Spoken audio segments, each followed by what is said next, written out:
Thank you for the opportunity to be here today. More importantly, thank you for the privilege of being part of this community of people who share a very special bond and a shared journey. The bond you share and the journey you're on is not understood by many people in your life. Friends at school, colleagues at work, the people you meet in the grocery store. For many of you, one of the people who does not understand is probably a member of your own family, a grandmother, or grandfather, a parent, a brother, a person who deeply loves you but doesn't understand what's going on inside of you when you're behind the bathroom door.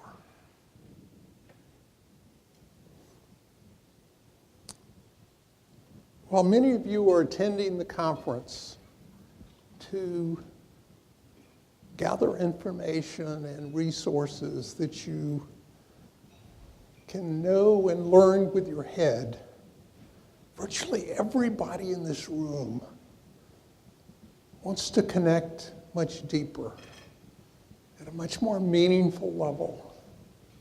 It's a level of the heart. And the reason is that as human beings, we all have the urge and the need and the desire to empathize and connect with other people in deeply powerful and meaningful ways. We want to connect with hearts that allow us to feel and share in the pain of another person, because that's where we find meaning in our lives. This conference is a very special place. I saw it in this father's eyes as he looked up at his daughter. The proud eyes of a dad. And I saw it in your greeting of her when she came back, that reaching over just to hold her hand. That's the kind of connection that we're all searching for. Human connection, heart connection, connecting at that deep level. And this is the place where you can do that. As Parker Palmer, a friend and fellow Quaker, would say, this is the place that provides an opportunity for all of us to let our hearts speak. And that's what I'm going to try to do tonight. I'm going to let my heart speak.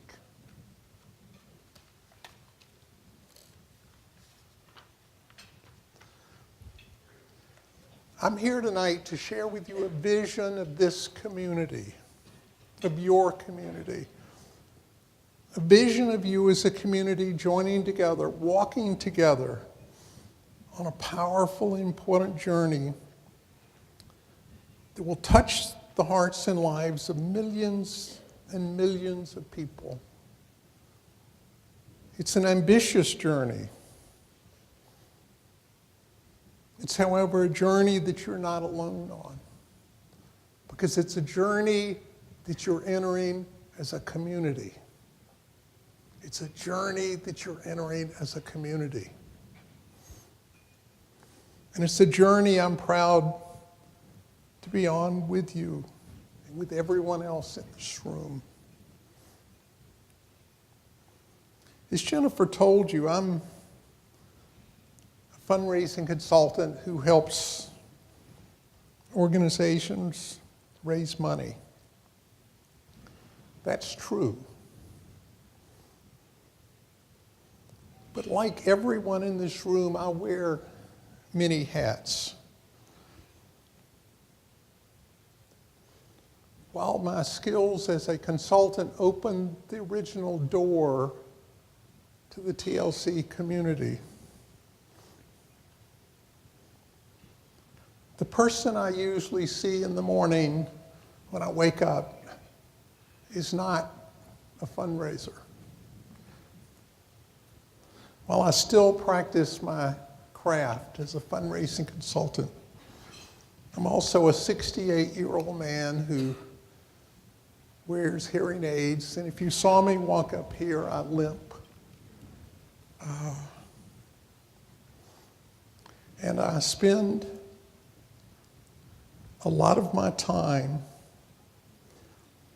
building sandcastles.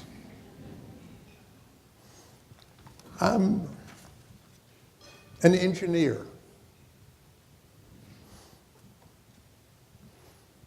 I'm an engineer who builds buildings that fall down when it rains,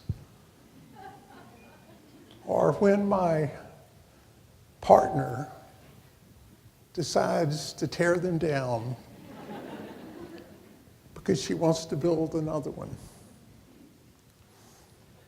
So why do I continue to build buildings that crumble when it rains and then my partner will tear down? The reason is because at 68, I finally know what really matters in life. And what really matters is the journey with my partner, and the memories that we're developing, and the dreams that we're building, and the relationship that we're building, because that is what is important. The white-haired man standing before you is also a person who has entered the exciting world of microagriculture. How many of you are farmers? Not many farmers. How many of you know what microagriculture is? Well, I actually should say that I have entered the micro agriculture business. Yes, I am far more than a fundraising consultant. I am co-founder and president of Addison and Grandpa's Tomatoes.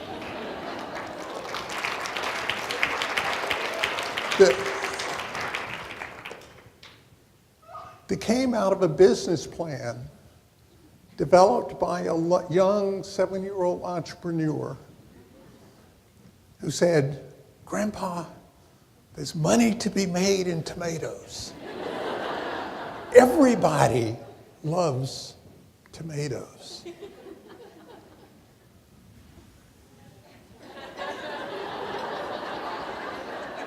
And our tomatoes are sometimes ugly, but they're always good.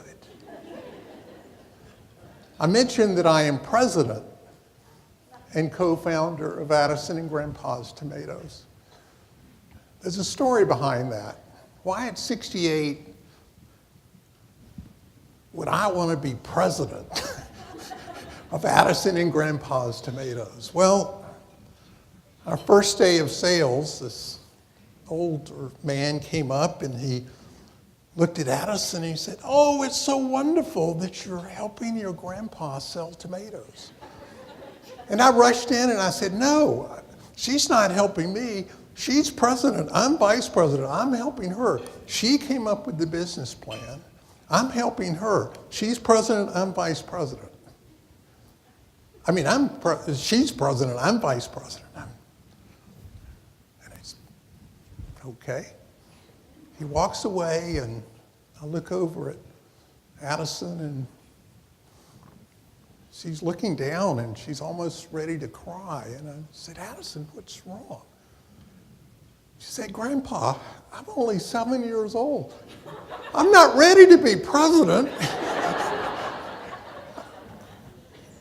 Can you be president? I said, you don't want to be president? No, I'm only 7 years old.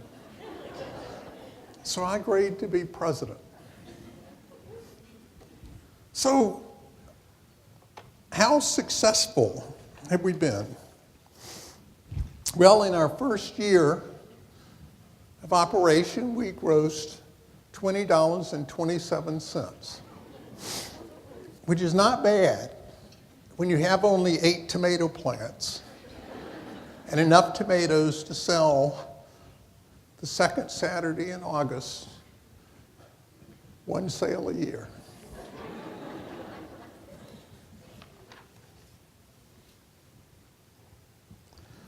So what does a fundraising consultant do? You might say that I teach organizations how to raise money. And when I first got started 30-something years ago, that's what I really thought I did. But what I've come to realize is that fundraising is really not about money. It's about listening. It's about connecting to people's stories and people's passions and people's visions and bringing a community together and taking those passions and taking those visions and taking those dreams and turning them into reality. I'm a dream builder. That's what I do. I work with organizations about making dreams into a reality. And the first step in that is to listen.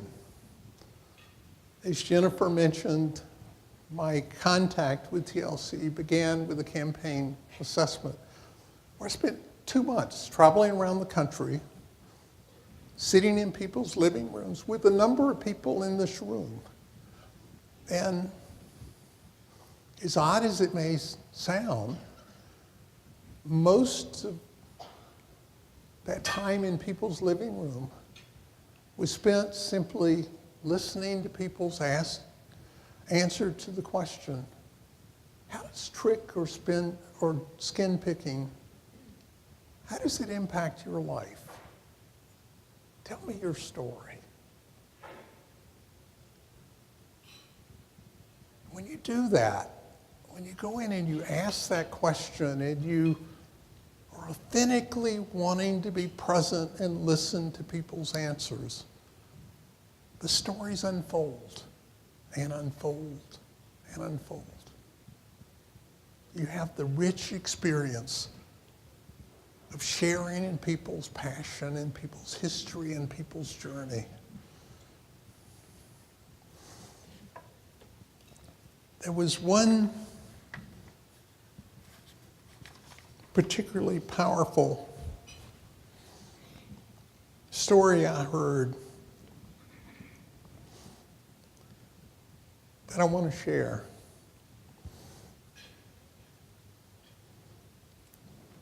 I was sitting in the living room of a woman with a wonderful house and beautiful pictures on the wall and birds outside. And as we sat there, she started off by saying, well, trick isn't a big part of my life now. And I have 2 daughters, but doesn't seem to be part of their life as well. So as we sat there, and I've traveled across the country to sit in her room, and I'm sitting there, and she's looking at me, and I'm looking at her, and I'm wondering, why did she agree to meet with me? And what I realized was that she wasn't comfortable. She was probably asking the question, is this guy real? I mean, in the letter it says he's not asking me for a gift, he's wanting to hear my story. But is this guy really wanting to hear my story? Well, we didn't have anything to talk about, so I told her about Addison and Grandpa's tomatoes.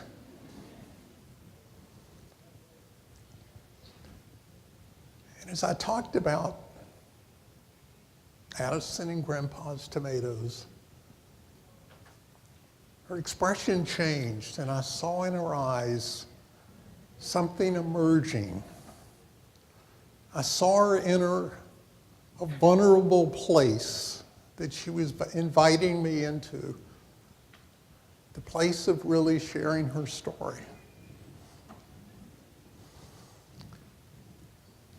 And at that point, she began talking about her childhood with Trick, about her loneliness, about the kidding of her friends.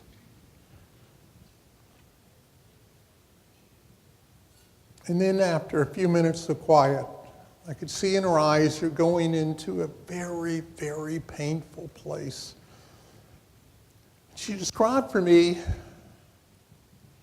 walking into the living room and sitting down at her plate, and there were 2 gloves by the plate. And her father came over and took the gloves and put them on her. And from that point forward, she wasn't allowed at the dining room table without those gloves.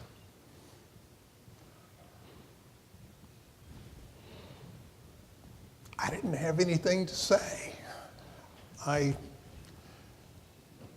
All I could do was do what I did at the orphanage. When a child would come up and start talking about the missing their mom or dad,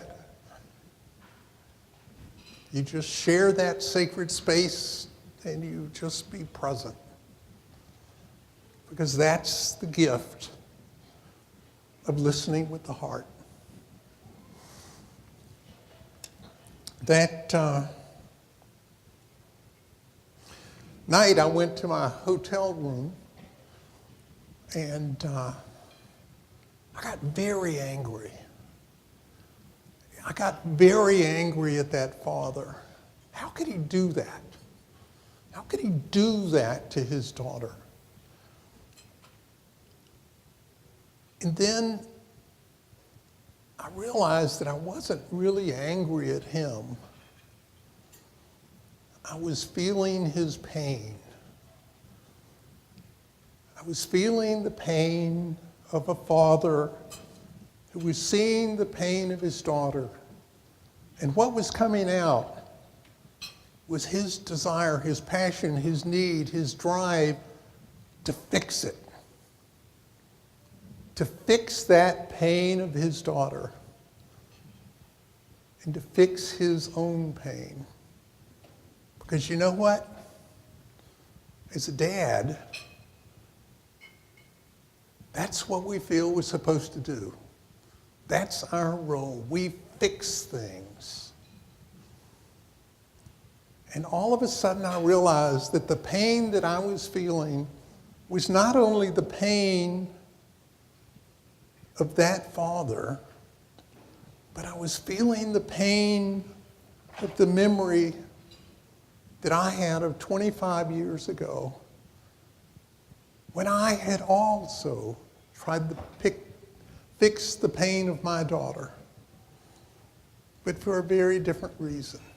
It was 25 years ago where my phone rang, and it was my daughter, 16 years old, who was living 900 miles away in Houston, dancing with the Houston Ballet, signing autographs, and living a life consumed by dance, dance, and more dance. But on the other end of that phone was not the confident dancer. It was a little girl. It was my little girl. And there was a whimper, and she said, "Dad, I'm scared. I can't eat. I can't eat. I don't know what's going on. I am scared. I am really, really scared." And I can remember taking that phone and walking around the living room and saying, "Sarah, it's okay. I'm going to solve this. We can do this. I can fix this. I'm going to deal with this. And I'm going to deal with this because I'm your dad. And we're going to fix this. There are answers to this." And then my wife and I looked for answers. We made calls. We tried to find help.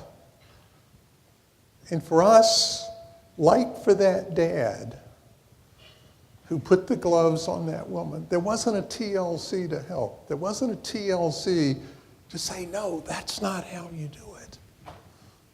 That's not how you fix things." And then I remember the call to my daughter where I said, "Sarah, I'm sending you a plane ticket. And I've got a reservation at 9 a.m. tomorrow morning on the plane, and you're going to get on that plane and you're going to fly home." And Sarah said, "But Dad, I've got a performance with the Houston Ballet. It's very important. It's on Thursday night. I can't miss it." And I said, "Sarah, you get on that plane and you fly home.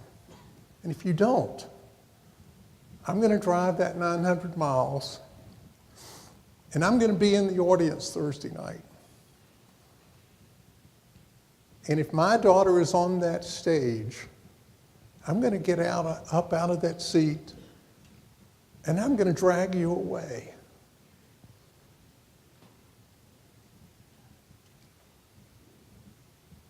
The next morning, Sarah arrived. And it was about a year journey to healing. But 25 years later, my daughter, Sarah, is doing fine. And she is the mother of 3 of my grandchildren.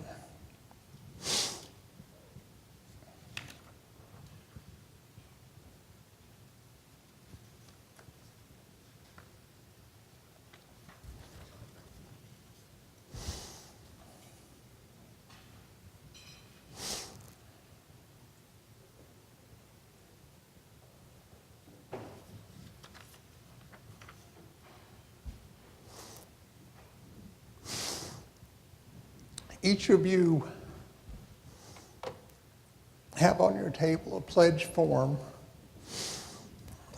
in an envelope. You also have a visual that indicates the fact that we're very close to this goal. As you can see on this table, we had several people come forward with $175,000 to narrow that goal down to $150,000 that we still need to raise.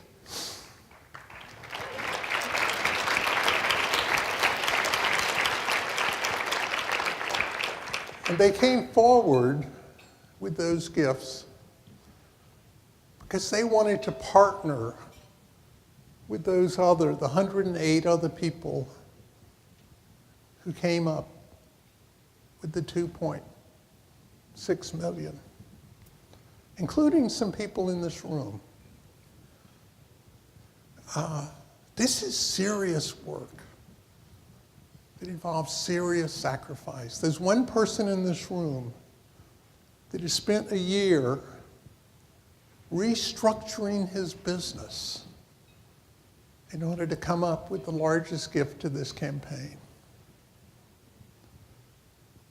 There are others that have come forward sacrificially. One man that I met with made a $100,000 gift, 20 times the largest commitment he had ever made.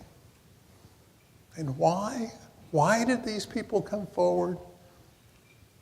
Because they want to have an impact on people's lives.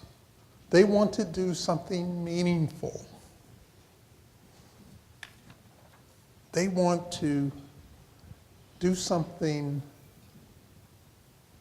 that impacts the lives of their children, their grandchildren, their great-grandchildren, and every generation that follows.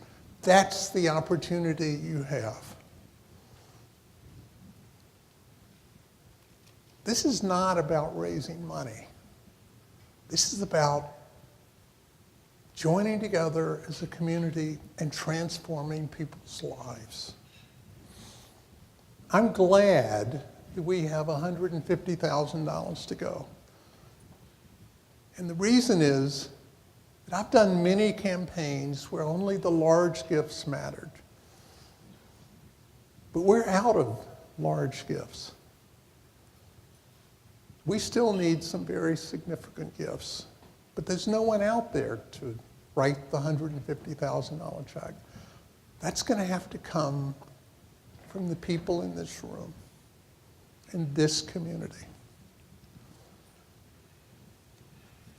So I'm inviting you to do that, to step forward as a community and make this happen. In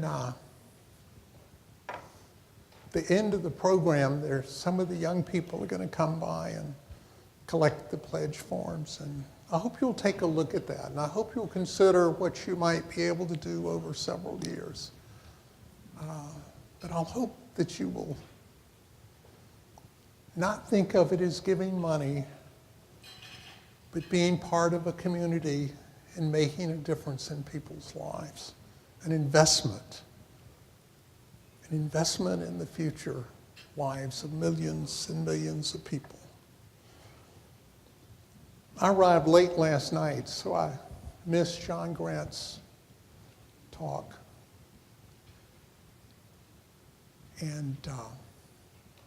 But I saw him this morning.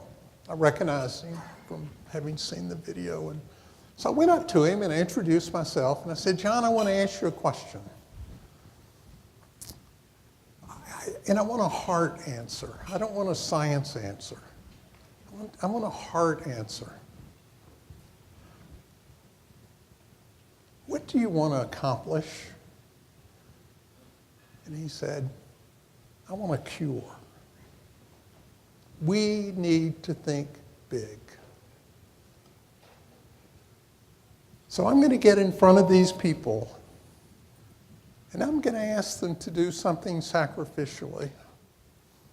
And sacrificial can be $500,000 for one person, and it can be $50 for another. But I'm wanting to ask people to sacrifice. And let me tell you my criteria of what I want, what I will define as success. My parents and my grandparents all lived to be between 85 and 90 years old. And I expect to live to be between 85 and 90 years old.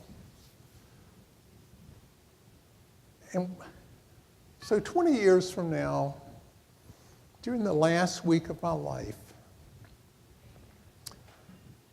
am I going to be able to look back to April 22nd, 2017, and am I going to be able to say, I was honest with these people, that they have an opportunity to do something significant? And his answer was yes. He said, but there are no guarantees, but this is our best hope. And I said, John, then I can look at these people and I can say, This is this community's best hope. This is the opportunity to move forward in touching the lives of your children, touching the lives of your grandchildren, touching the lives of millions of people. And as a dad, I can tell you that this is the kind of thing that in that last week of my life, I want to be able to look at and say, yeah, I was part of that. I was part of doing something very, very important. Thank you.